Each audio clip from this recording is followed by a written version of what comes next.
Welcome back to Brazil Crypto Report. Today we're joined by Rai Auad, who's one of Brazil's leading Web3 educators. We talk about Rai's journey from TradFi to crypto, engaging Brazilians on social media, and the life of an independent content creator.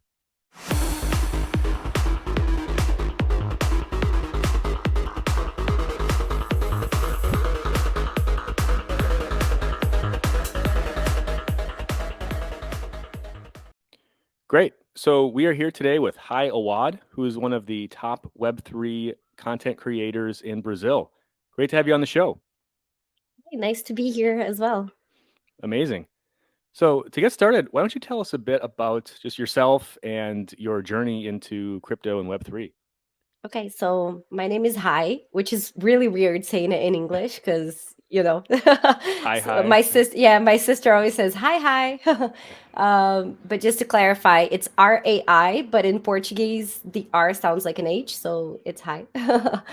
And that's how I introduce myself. I used to work with marketing. I worked a lot of years in a lot of different places. The last place I worked at was Itaú, which is a big bank here in Brazil. And that's when I found out about crypto. I first started in crypto through crypto games. I started in April 2021 when I started playing some Axie Infinity.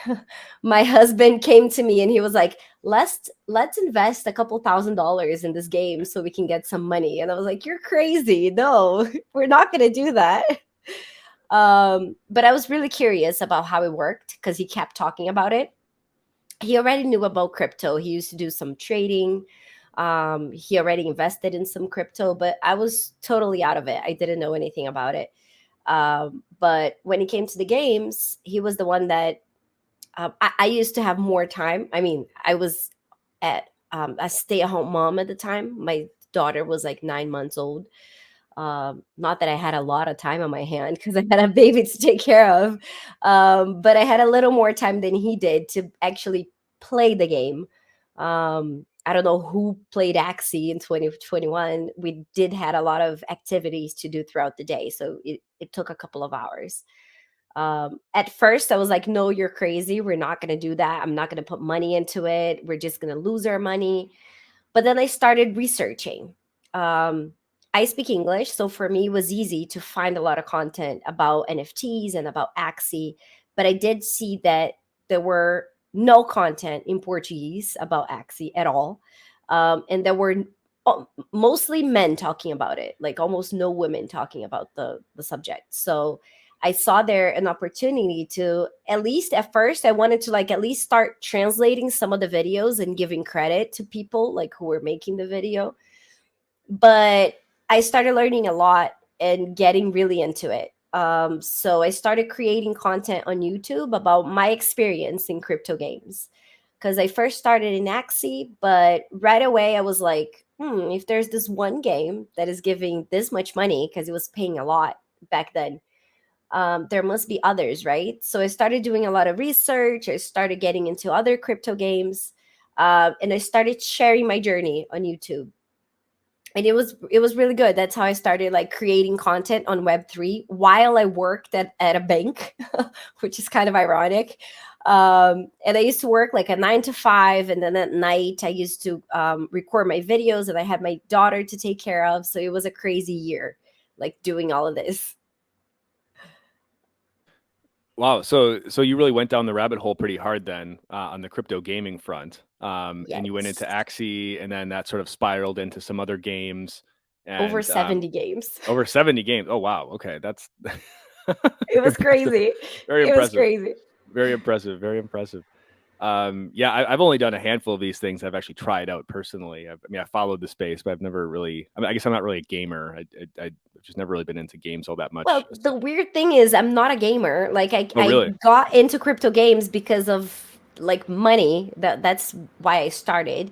But then it was just easy once you like knew what to look for in a game. Like back Mm, then, we knew it wasn't gonna last forever. So if you knew like the right time to get into the game and get out of the game, it was easy to make some money. Like on the bull market, you just threw $10 and then the universe gave you back like 50. So anywhere you put money, you would get money. You just needed to know what you were doing. I lost Yeah. a lot of money too. I lost a lot of Okay. money too. Good disclaimer. Good disclaimer, right? It's there was a time when you could just throw $10 in and it would, bomba, right? It would just go to the moon, Yeah. right? But those days aren't we're not really in that season right now. Well, so why don't you talk a bit about how your audience has kind of evolved and your channel has evolved since then? And what does your audience look like now? And like, who are these people that are following you? And maybe what are they most interested in learning about? And why are they maybe following you versus, there's no shortage of crypto, YouTuber people, I guess. Like what are kind of you at? What value are you bringing to them that they may not be able to find elsewhere? That's a great question. So for a whole year, from August 2021 to August 2022, I used to talk just about crypto games because that's what was up, right? That's what I was into. That's what I used to study. But then the content I really wanted to make when I started doing crypto content was educational. I wanted to teach people about it. I wanted to teach people how to create a MetaMask and how to buy crypto and all of that stuff. But every video I used to post about that subject didn't get like used to get like 100 views, and then I used to post a video like I spent $1,000 on this crypto game and it used to get like 20,000 views. So I kind of had to make the content that the audience wanted to see. But once crypto games started like slowing down a little bit, before the market started slowing down, crypto games went down like way before. I started studying other areas. So I went from crypto games to NFTs, and I started studying a little bit more about like our NFTs, how did it work, how people were making money. And back then I used to do live streams as well. So I used to live stream on Twitch every night, basically. Um, so we went from crypto games to NFTs. And then NFTs started like going down in the market as well. And I saw an opportunity to start making the content that I actually wanted to make. So educational content. I right now today my content is mostly on Instagram short videos. I do post a lot on YouTube Shorts as well, but on YouTube Shorts you can only have a video up to 60 seconds, and on Instagram it can have 90 seconds. So a lot of the videos don't make it to YouTube. But right now my focus is mostly on short content and educational content. But something that I do a lot as well is go to events. I go to a lot of in real life events. I don't even know how many events I went in the last year, like a lot. There are only two in real life events in Brazil that I did not go to this year. So I go to a lot of events. um, and I think that's a content that, even though there are a lot of content creators that go to the event, they don't bring a lot of value to their viewers. Like they just show what they're seeing, but they don't actually like say how the event was and if it's worth it for them to go or not. Because a lot of these people are like paying for tickets and they're traveling to go to the event and they kind of want to know what goes on. So I try to make a lot of those videos, like showing my experience in the event, sharing what I saw, what was nice, what wasn't. So I make a lot of videos, like a lot of event coverage today as well. Got it. So your focus is really like educating on just kind of the broader, just sort of nuts and bolts, bread and butter of like what the crypto economy is, but then also doing some market research on like, okay, like you have limited resources as somebody, there's a lot of events in crypto and we can't obviously go to all of them, but like Hi is here to sort of curate Yeah. and tell you which ones are maybe worth going to, which ones maybe are not worth going to, or which you should go to if you're interested in X subject, then this is probably a good event to go to. Yes. Um, Every time I go to an event, I open like a question box on my Instagram and I ask the audience, what do you want to know about this event? Like, I'm here right now. Tell me what do you want to know? And I keep answering the questions like as I'm in the event, like through stories, but I also do like short videos after, like including some of these questions so I can tell the audience as much as I can about the event. Shifting gears here a little bit, how do you think the your audience has maybe changed a bit, or maybe the interests of your audience have changed? From when you started, when obviously it was a different season, and now the money making, get rich quick sort of season has passed us, unfortunately, and now it's really more of this is almost I almost view these bear markets as a time to you're like, okay, like this is time I can really I don't have to check prices every 10 minutes. I can kind of focus on just learning something a bit more in depth that I didn't have time to before. Or maybe, or you have people that probably take that approach. Then you have people that will just sort of leave the market altogether and go on to the next thing, like AI or whatever the next sort of hype train topic is. But how do you see your audience? How has the interest of your audience shifted over this time period? And do you still find that there's a lot of interest in some of these kind of core Web3 topics, even though the prices are not really like super favorable right now? That's a good question because I did see a lot of shift. Like a lot of people that used to follow me back then when I used to talk about games and NFTs and stuff, they just disappeared. Like they don't talk to me. Like they just disappeared from crypto. And a lot of them send me messages. They're like, "Oh, I see you're still in crypto. Like, what's going on with the market? Because I haven't done anything in like a year." um, a lot of people still send me those messages. So I do see that the people who follow me now, like that do watch my content and interact with me, are more people who are really interested. Like they're not here for the quick money because they don't even know it's possible to make quick money because they weren't here in the last bear market. So people who are following me now are more people that want to learn like the basics, like how do I start in crypto? How do I create a wallet? What is going on in the crypto world right now? And I really appreciate that because it is the content I wanted to make like back then, but I just couldn't get out of just games because there was so much going on in games and people demanding so much to know. Like I needed to be so updated. um and in a day everything could change. Like you could get into a game like in the morning and then at night the game didn't exist anymore. So um it was even different for me. Like the content creation rhythm was was really different because back then you had to be like on top of everything all the time. There was no time for me to look at anything else, and right now I have more time to actually study the topics that I want to get more into, and to actually teach the audience the basics so they can know what to do once the bull market comes back, because we know it will eventually. Yeah, and that's kind of the thing is like, how do you build out your tool set or your tool belt or your repertoire of kind of just skills and abilities and knowledge, so that when the next bull market comes, you're in a position to take advantage of it, and you're not kind of kicking yourself like, oh, I wish I would have learned about that back when when there was no hype around it, right? Um, Yeah. how do you go about educating or talking to your audience about maybe some of kind of just balancing the risks and rewards of the space? I mean, we've obviously, I think this is a market of extremes, right? It's like you're either making extreme money or you're losing extreme money, or there's always some kind of sort of existential risk that you're running into. And this is the type of thing that it can scare away a lot of new believers, I guess, or potential believers if it's not really presented properly. And obviously, there's sometimes the media and just sort of the general public doesn't necessarily present a favorable image of this industry either. But how do you kind of go about presenting like the benefits, but also the risks, but trying to kind of strike that like healthy balance? Yeah, I think it's important for people to know that anything that looks too good to be true, it is. So it's kind of difficult to like. A lot of people come into crypto thinking that they're gonna be rich, like from because of the promises that a lot of content creators actually make. Like, let's get rich, just pay for my like 3 hour course, and then you'll be able to get rich. Like that does not exist. If it sounds too good to be true, it is. So I think the most important thing is like just take advantage of how the market is right now and actually educate yourself on what you want to focus on. Like it is impossible to be on top of DeFi, NFTs, crypto games. Like there are a lot of things going on inside of crypto. It's not just cryptocurrencies. There are a lot of different paths you can take, and it is impossible for one person to be on top of everything.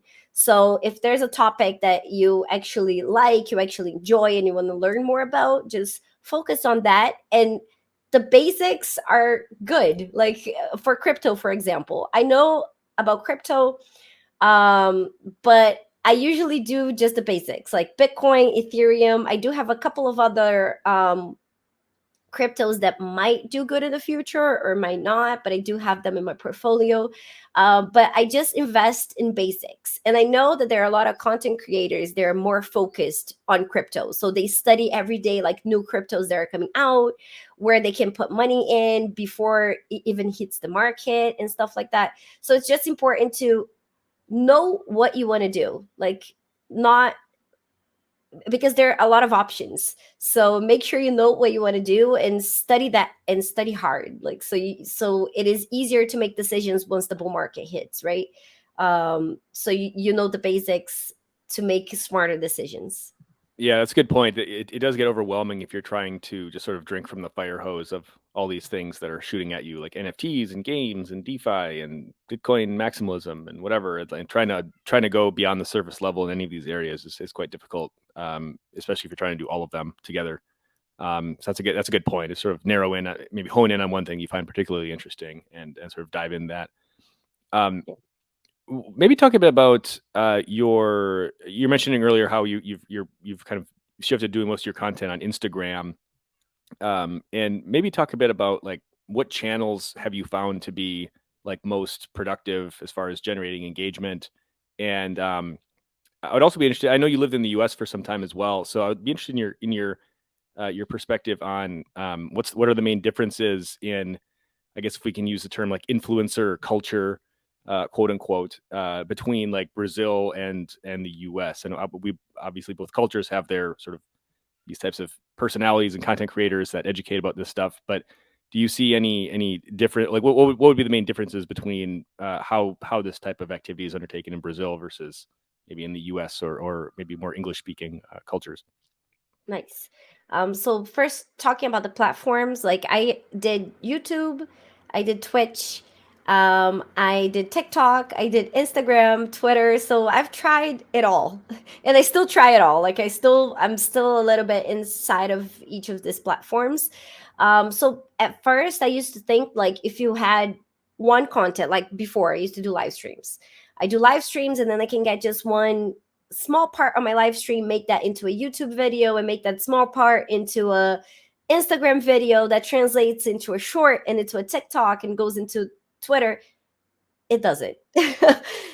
Each platform has its own different type of public. Like, and if you're not creating content for that specific platform, people know. So they're not going to engage with your content the same way. So it's also important for you to focus in one platform, and make sure you learn all you can about the platform. They're really different. The platforms, like the way they engage, the way you have to engage with viewers, the way you have to interact with whoever is watching you. Like there was this one time I used to do live streams, and I used to live stream simultaneously in YouTube and Twitch.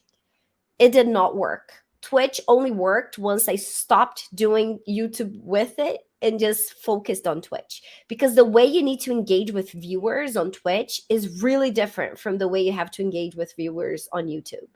So it's important for creators to understand that like each platform is different. So you need to create specific content for each platform you want to be on.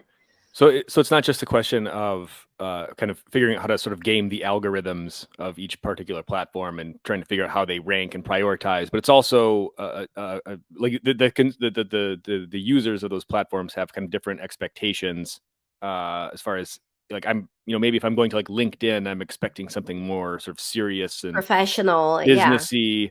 But if I'm Yeah. going to Instagram, I'm expecting some kind of more kind of just quick fun thing. And if I'm going to Twitch, I'm expecting something that's I guess I've never really used Twitch before, so I don't know what people would be Hours and expecting. hours of live streaming. Like you need to Okay. do at least 3 hours of live Oh streaming a wow. day. Okay. If you do just 1 hour, it's not enough. It's like a TV channel. Like people use Twitch like a TV.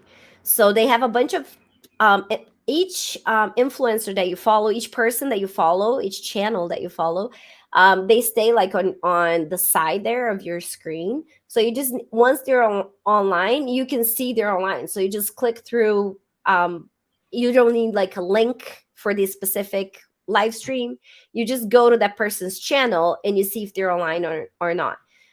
So Twitch is like hours and hours and hours of live streaming. I used to do 3 to 6 hours a day. Oh my. Um, back when I worked at the bank. Like once I stopped working and just started focusing on content creation, at first I was like, well, I'm gonna spend my whole day doing live streams. But then I realized like the I wasn't getting as much value for the time I was putting into that. So I decided to stop doing live streams on Twitch because it's a lot of effort. Like if you're not there every single day for like hours and hours, you don't get anything. So it's a you need to be really like dedicated. It works a lot for gamers because people just play games like the whole day, so you can just live stream the whole day. For crypto, it was kind of hard. Like we used to when the bull market was on, it was really easy because there was a lot of things to see, a lot of things to do. There are only a few crypto people on Twitch. They're still doing it. Like there's this one guy that he still does crypto Twitch, but he did start doing a lot of casino as well because casino kind of took over everything. Got Um, it. but yeah, Got it. Got each it. platform has a different public and they expect to see different things. Right. Right. And then, so for your audience, in particular, or maybe just extrapolating to be just like Brazilian people, I guess, that are interested in crypto generally, where do you find that and we're talking about more like the retail crowd, not necessarily like, you know, people that work at digital asset departments and banks or something like that, but just kind of your retail crowd interested in learning more about this. I mean, where do you find that these people, like, where do these people get their information from about this industry? I mean, obviously they could watch your channel, but like in addition, like where do you find these people are finding their information? Well, I feel like a lot of people like look for information online, but the hard thing is to find information because right now, right, who doesn't Google something? Like who walks around looking for a store instead of going in online and like searching for that specific thing that they want? So I do find a lot of people that are like following me, they find me either like looking for crypto stuff on like Instagram or some other platform, or they meet me in real life in events. So I do see a lot of people that go to these events, these crypto and NFT events, are people that don't really know much about it. They want to learn. So they go to the event to like watch the talks and talk to people and learn a little bit more about the environment. Got it. Got it. Um, and then I guess just going back to my earlier question about like if you have any thoughts on the difference between like the U.S. and Brazil, sort of quote unquote influence or culture. Yeah. What I see a lot is that I, this is my, it's just my impression. Okay. I might be wrong about it. But in English, we have a lot of different content. Like there's a lot of people creating content in English. Um, People even ask me like, why don't you create content in English? Like you speak English. What are you doing creating content in Portuguese? But it's because I want to bring this content to Brazil. Like the content, even though like a lot of people speak English, the content in English comes first. Like if you look for some crypto news, it's gonna be some news that were posted like first in an English channel and then it was translated to Portuguese. So I feel like news are kind of slower to get here in Brazil. Like, and a lot of the crypto content is originally made in English, right? I think that gives me a little bit of an advantage because I do watch and I follow a lot of these crypto content creators, and sometimes I can make the content, I can consume the content, learn a little bit more about it, and then make my own content about it in Portuguese. I do this like a lot. So most of the content that I even research to make my own content, I don't look for stuff in Portuguese. I look for stuff in English. So I feel like in English we have a lot more information. So it's a lot easier for you to learn about stuff than in Portuguese. Because in Portuguese we don't have there are a lot of people, but not as many as English content creators. Do you feel the same? Yeah, I mean, you speak yeah, Portuguese and English, so yeah. I definitely. I mean, I read most of the crypto news in Portuguese, and a lot of this is it's kind of just translated translated, or stuff. it's Yeah. yeah, and even a lot of the a lot of the kind of the crypto YouTuber guys or podcaster guys. They're usually guys that like people like yourself that like they speak English and they're kind of taking what they've learned from English and then they're kind of translating it to their own audience.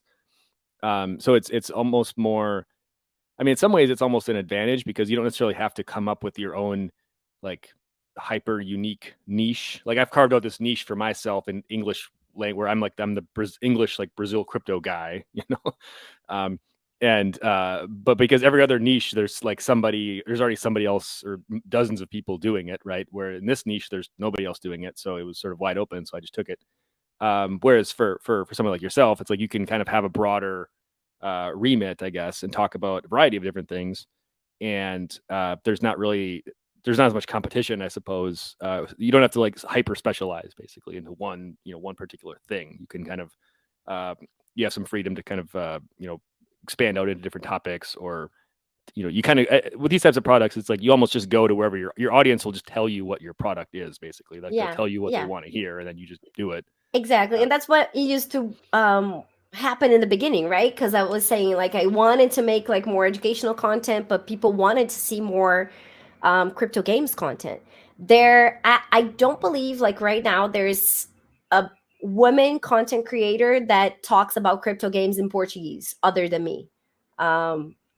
I don't believe there used to be Elo. She's a friend of mine. Like every panel in Brazil about crypto games, and they want a woman. It's me and Elo Passos talking about it. No, I remember the panel we did at Ethereum Rio on crypto games was me and you and Elo. Exactly. You're There's not another woman talking about crypto games in Brazil. So I try to still be in that place because I do have a lot of like experience, like hands-on experience with the games, and I still have a lot of the assets. Like I'm not playing actively every day, but I still have assets on those games, so I still try to keep up with what's going on. Got it. So switching gears here a little bit, I'd like to talk a bit more about just kind of diving into this world of being like an independent crypto content creator. It's sort of a roller coaster, I guess to say the least, especially in markets like this. But I would just love to see, just to kind of talk a bit about like how have you kind of gone about like developing your own personal brand and kind of trying to monetize this and trying to turn this into, I mean, you had sort of a day job before, and then now you've kind of built this out as like a sort of side hustle, and now it's a full on thing. But how have you kind of maybe talk through how you've kind of built your brand and tried to monetize that brand amid sort of a kind of a difficult market right now? Yeah, it was really crazy for me to like quit my job at the bank because I could like, I don't know, retire there if I wanted to. It was a really good job. But I did receive an investment from a VC. So I was the first like Web3 content creator in Brazil to receive an investment directly as a creator. And that was what made it possible for me to like quit my job and just focus on content creation. So but it is really hard, especially with the market right now, because like when I received the investment, it was still bull market, so I was making tons of money like to talk about projects on YouTube. I was always very I don't talk about stuff like just for money. Like I'm not here just for the money. Of course I'm here for the money because it's my job, but I'm not like I turned down a lot of good offers, like good money, but bad projects, like if it's something that I look at and I'm like, I wouldn't put my money in this, I don't talk about it. Like that is the main thing about me. Like, and I think that helped me a lot because when crypto games were on, there were people like selling YouTube videos for like $3,000, and they were talking about like crappy games and making people lose money because they were investing in games that these creators were like um suggesting, right? And I never did that, and I think that's good because people know that they can kind of trust my judgment. Like of course I'm not saying that I never talked about like any shitty project, but I actually lost money with the audience on the shitty project because I invested in it as well. It happens, it's crypto, you never know like what's going to go on. So right now with the bull market, it's a lot harder when you don't talk about just everything that shows up. Like I still receive offers. Like yesterday I had a meeting with a project that wanted to pay me for a video, but I turned it down because it's not a project that I would invest on, so I'm not going to do it. So it's a slow market. Not a lot of people want to invest in creators right now, and when you are that picky with what you're going to talk about, it's a lot harder. But I think in the long run, that makes your followers trust you a lot more because you're not just getting money to like sell them like anything, you know? Yeah, it's this. It's a question of, do you take the money in the short term and then sort of potentially sacrificing your long term credibility, or do you kind of go hungry in the short term in exchange for the long term sort of value of the brand that you hope will eventually lead into something more lucrative in the future and ultimately more valuable in the future, essentially. Um, Yeah. Talk a bit about, sorry, just I guess just one follow-up question, on the so you said you had a VC invest in you, and I don't think I've ever actually heard of, like, a VC investing into like a Web3, like a content creator before. Yeah. And I It mean, is not pretty to new. yeah, I mean, I'm sure it's happened. I guess I'm not familiar with any other instances, but maybe, I mean, without, like, disclosing any, sort of thing that's, like, overly sensitive, but maybe just talk a bit about how that arrangement works. Like, how would they like, what would the value proposition for them be?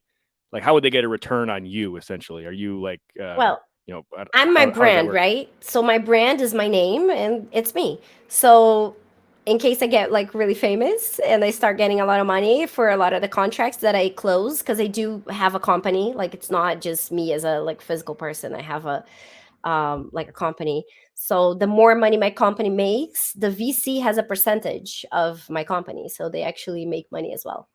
That's just in simple terms, that's how it works. Oh, okay, okay. Got it, It got it. was like a startup. Like I'm a startup. They invested in me like really early stage, so I could like actually do this full time and dedicate myself to it. And in case my startup works and starts making money, they have a part of it. Oh, okay. That's super interesting. Yeah, I mean, and that's actually an interesting, kind of model for I think for just trying to get more, like, quality people to do this type of stuff, because there always is this incentive. You're like, okay, like, this is going back to this kind of conundrum that we were just talking about of, do I just take money in the short term, like short term cash grabs, just to put food on the table, even though it sacrifices my long term credibility and is not, it's actually like negative value that you're creating by promoting like crappy stuff. But like, you can potentially avoid that by, it's like, well, if I have enough of an upfront sort of investment to, put food on the table essentially and pay all my expenses and travel expenses and whatever, and then I don't necessarily need to go down this rabbit hole of promoting crappy stuff. I can like focus on creating quality stuff, which will ultimately create more value in the long run. So that's a really cool model, actually. That's something that, I would like to, if it works. I mean, I would like to like potentially see more of that, just generally. Well, so Um, far so good. It hasn't been a year yet, so we're okay. still like trying to figure out how everything works. Like even for them, it was something new.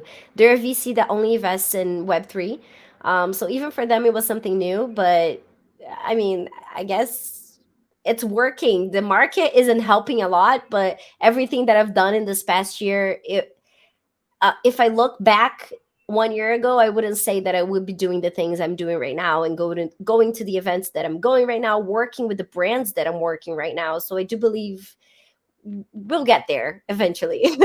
Great. Yeah, yeah. Yeah, it's an experiment, right? But Yeah. hopefully this pays off in the long run. Um, do you, or maybe actually talk a bit more about, like, I mean, you've been doing this for about maybe 2, 3 years now, kind of on a full-time basis, and maybe just talk a bit about, like, what have been the biggest sort of maybe, maybe pain points of being kind of your own independent brand, and maybe, vis-a-vis some of the biggest, like what do you find like most gratifying about it, and what do you find maybe most difficult and challenging, and maybe like, it's like, oh man, maybe I should have stayed at my day job. We all have those kind of days, right? We did. It's really hard to like have your own company because like I'm my own boss, right? So I need to figure out like day to day what I'm gonna do, what I'm gonna focus my energy on, what type of content I'm gonna create. I'm not just a content creator. I'm a Web3 educator. So I go to colleges and I go to schools to like educate people about NFTs and Web3 and all of that, but it's just me on my company. So how much energy do I put into each one of these things that I am supposed to be doing, right? So I think that's the hardest part for me. And sometimes I'm just like, oh, screw this. Like, why am I not still at Itaú, like just having a boss tell me what to do and then just doing like whatever I needed to do, like in that day, having everything like figured out. It was much easier. Like, so in that sense, it's a lot easier to just don't have to figure everything out by yourself. Like, there's a lot of shit that I need to do, like a lot, a lot. So some days I get kind of crazy. Like I don't. Some days it's hard to know what I need to focus on because there's just so much to do. And if you have so much to do, sometimes you can't like really. Sometimes when you see you're focused on the wrong stuff, like sometimes I've done that before. Like I was so focused on like, oh, content creation. I'm creating like videos every day, but then the other part of the company where I do like these talks and panels and educate in colleges, like that also gives me money. Like schools pay me for this, and I wasn't focusing on that. Like I wasn't selling that product, so to balance everything out is really really hard.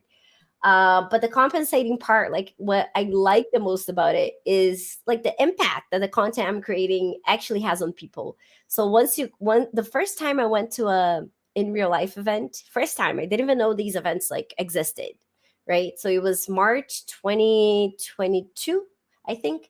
And I was invited to Sao Paulo. Like they invited me to Sao Paulo to like a party or something. I went to the party, and then on the next day they were like, oh, there's this event, it would be nice if you would go, do you want to go? I was like, oh sure, why not, I'm here like for the day, my flight is only at night, let's go. And I always wear pink. It's something I started like once I started doing my YouTube videos, and it's kind of my personal brand now. So I decided to wear pink on the in real life event as well. Like I used to do all the videos with a pink shirt, so let's wear pink to the event. And when I went to the event, someone recognized me because I was wearing pink. They were like, oh, I heard your voice and I thought it was you. But then when I saw you wearing pink, I was sure. So it's really nice when I meet the people that actually follow all of my content and that have learned something from me. Like I've had people come up to me and they were like, my like you were one of the influencers that introduced me to crypto, and I quit my job and now I have the job of my dreams because I work in crypto and I found out about the world like through you and other content creators. So that's really gratifying. Like it feels like I'm actually doing something like right when I have these approaches, like when people see me and tell me like all this stuff. Yeah, I would agree with that as well. Just as a fellow content creator, where it's gratifying to know that like what I'm doing actually has some sort of influence and is adding some sort of value, and it's not just sort of meaningless, paper pushing or whatever. But it's like when people come up and like, wow, I really enjoy your stuff. It's like really find it really valuable. It's like, oh wow, like somebody actually reads me and finds it interesting. That's valuable.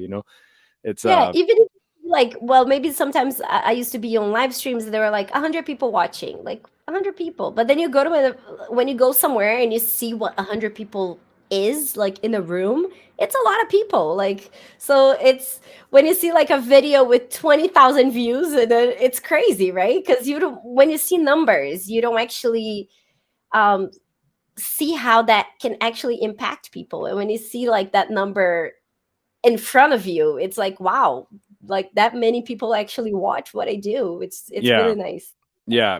It's sort of like an ego massage, but it's also like, I mean, it's like, oh wow, like it feels, it's like a dopamine hit, but it's also like the reality is like, wow, like this is actually like what the content I'm creating is actually helping somebody or educating somebody. It's providing value to somebody, and I think that's.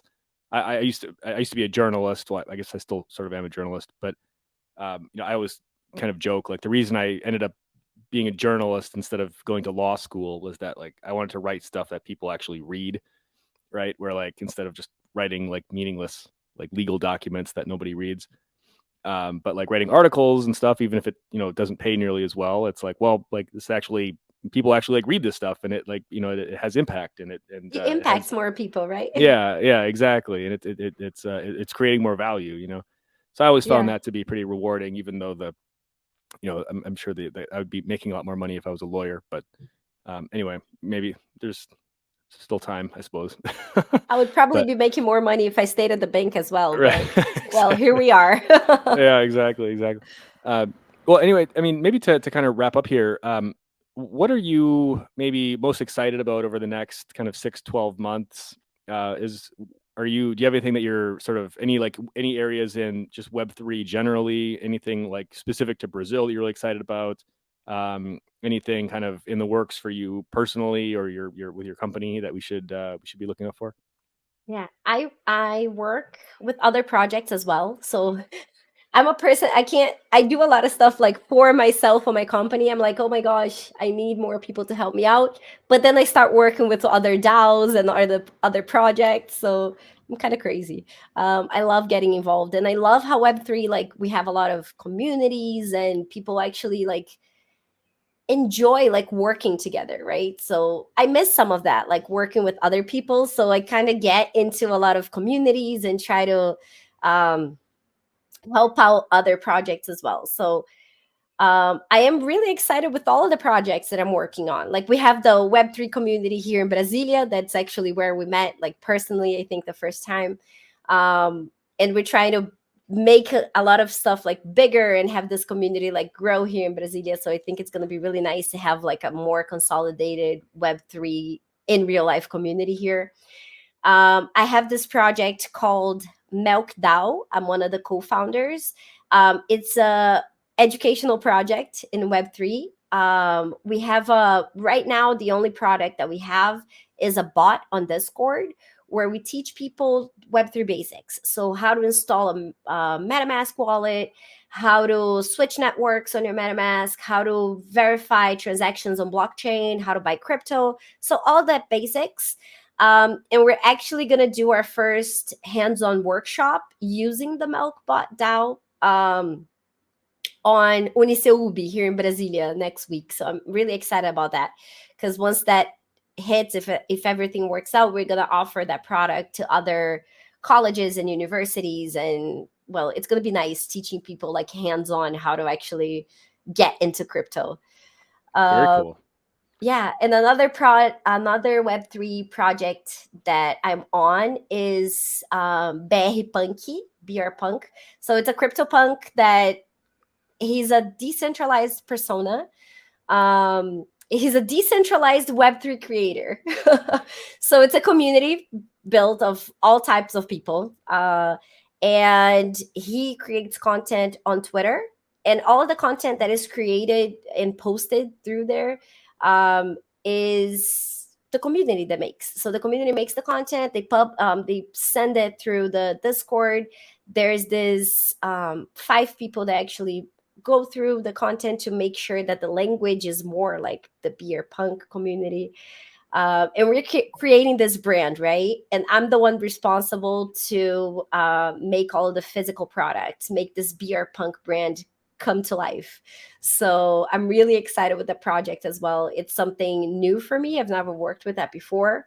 I've done a lot of different projects, but it's going to be nice making this Web3 brand come to life with like real life products. Very So cool. yeah, that's what I'm working on right now, other Very than neat. my own content creation. Yeah. Wow. Wow. Yes. You've got a lot of irons in the fire here, so to speak, right? Lots of different, Yeah, you got to stay busy, right? It's, yeah, there's always like so much stuff to do and so much stuff to get involved in. It's like, yeah, there's no shortage of opportunity, right? It's just a matter of like yeah, focusing in on, picking what you want to do and really diving into it. Um, exactly. well, so it's been really great having you on the show here. How can folks either follow you or get in touch with you? What's the best channel for that? Well, like I said, my focus right now is mostly on Instagram, but you can find me on any platform: LinkedIn, Twitter, TikTok, Twitch, Instagram, anything. It's Rai Auad. It's RAIAUAD. So that's my handle everywhere. Like, and even Lens Network, Lens Protocol, which is a Web3, like a Web3 Twitter, let's say. Right. Right. Um, Everywhere. My handle Everywhere. is Hayawaji. Yes. Yes. Well, very unique. Yeah. There's probably not much competition for that handle, so it's No, very. there's not. So, uh, well, great. It's been so great having you on the show, and thanks everyone for listening. And we'll catch you next time. Thank you, guys.